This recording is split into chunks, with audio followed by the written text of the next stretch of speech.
Jim, good morning. How are you? Oh, it's great. How's everything? It's been a long time, my friend. Everything going great? Yeah, we're just trying to figure this out with the analytics that when, you have Chris Sale on the mound, the Dodgers go all right-handed. So I got three guys who hit at least 25 home runs, and I got the analytics saying I can't put them up there against Chris Sale. What do you make of this?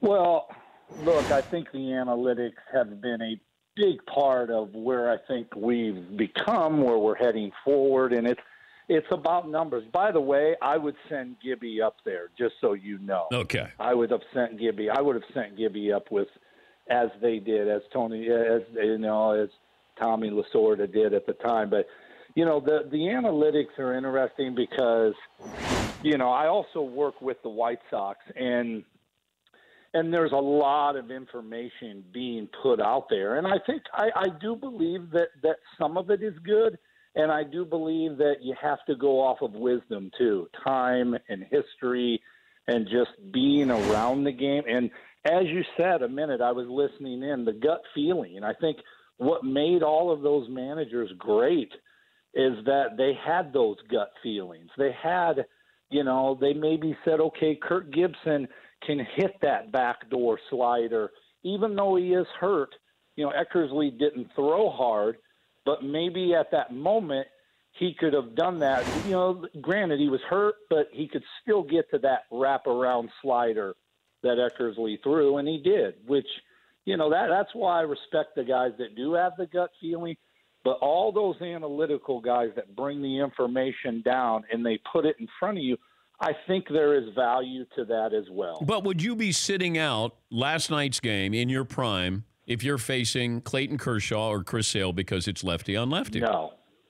No, I would not. I hope not. Well, you may not have a choice in it. Your manager might go, looked at the analytics, Jim. Sorry, you're not going to face Chris Sale.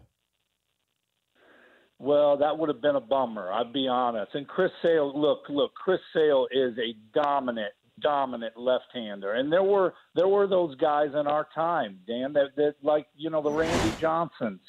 When Randy was dominant, those were times that Espinoza would get that start. But overall, but that's when you wanted to sit down, Jim. When Randy Johnson was on the mound, you were okay if your manager said, "Hey." I was well, not my mentality though. I'll be honest, because there's always that one chance that you could come up with a big hit, and that's where our game's headed. I really believe it. I think, as you've seen with bullpens, I think we've seen it with platoons, and you look across the Dodgers, whole staff lineup, they've got guys that are sitting that are all-stars. I know. And crazy. To their credit, that's gotten them there.